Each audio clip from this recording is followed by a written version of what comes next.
Hello and welcome everyone. This is Type V3 with a review of the D-Art's Raidou Kuzunoha, the main protagonist of the Shin Megami Tensei Devil's Summoner series. Now this is one slick looking action figure, but I suppose the real credit goes to the original character design rather than the actual toy itself, because despite looking good upon first glance, problems arise upon closer inspection. Starting with the overall sculpt, it's decent. All the major features are here and I enjoy the positioning of the cape. Proportionally, things appear okay except for the lower body. The legs are too thin and the feet too large. Also, the joints on the backs of the knees are distracting. I will say though that most of the paintwork is solid on this 6-inch action figure. Examining the finer details is where this D-Arts release reveals its weaknesses. The straps and buckles are part of a single plastic mold with a jacket, resulting in a very flat appearance. The dodgy paintwork tries to give the illusion of depth, but it's generally unsuccessful. Removing the cape and observing the backside only emphasizes this point even more, as the straps and strings come off as being a cheaply added element. This is a figure that would have benefited greatly from having separate articles of clothing to enhance its presentation. On the other hand, I think Raidou's head sculpt is really well done. His face is slightly more youthful than I think it should be, but it carries the right expression. The hat looks great too. Although, without his cape, it's easy to see how disjointed the head is from the neck and that it's been painted a different color from his face. Strange. Fists and open palms are really your only option for swappable hands. However, they've been given some light shading to emulate flesh tone. It's a nice touch. It's probably pretty obvious, but this cape does indeed hinder any sort of posability in the upper body, as well as the neck. So I'm going to take it off for this articulation demonstration, and it is just a hard chunk of plastic.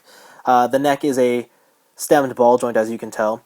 There's okay range in it. The one thing I will say is because of the way his hair's been molded, if you go and make him look upwards, he can't really look upwards, and if you try to, it lifts the stem out, and you get this horrible gap, so that's just something to watch out for. These shoulders are on the pull-down joints to increase range. The thing is, this sleeve here is just a solid chunk of hard plastic, so it will not give way to give you any more movement in that shoulder joint. And without a bicep swivel, that becomes very limiting in a lot of poses, especially getting his arms in front of his chest.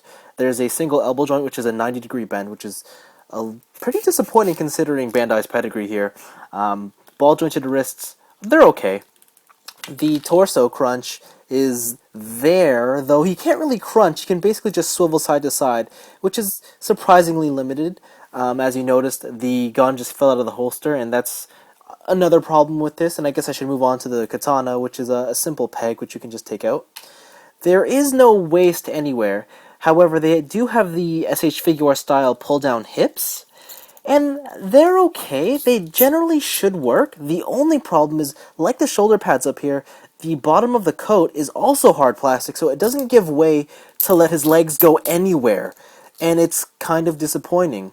The knees, they're a single joint, and they bend that much, but the more disappointing thing about the knee is that they're really weak. I mean, if you tip him over, they just bend on their own, and that is horrible. It means that he's very unstable, and when you add the cape, it only becomes an even greater issue.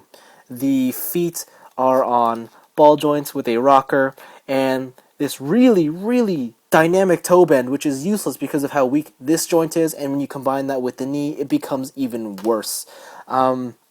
This guy looks really cool, but unfortunately, he just can't do any great posing. What he can do is very simple, expressive positions. You know, he can look very mysterious and dark and glooming, but he can't do anything else, and that's such a disappointment. Moving on to the accessories, and there's a good amount found. Let's begin with the weapons already equipped, the gun and the sword. The pistol is fairly straightforward and it looks great for its small size. Interestingly, you only get a compatible right hand to use it.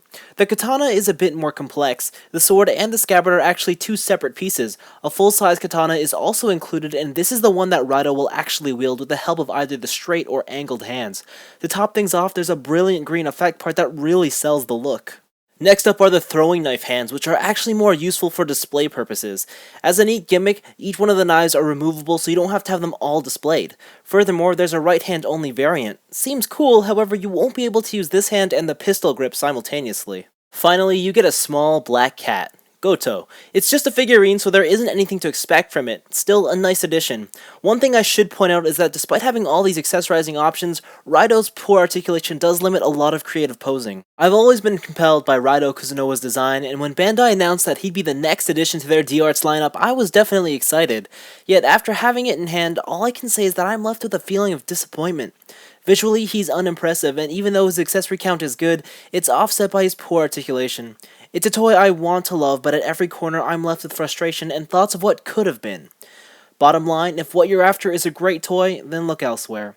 If what you want is a representation of Raidou Kuzunoha in figure form, then maybe this $40 D-Arts release will satisfy you, so long as you keep it in the box. Though honestly, in my opinion, you're better off getting a statue.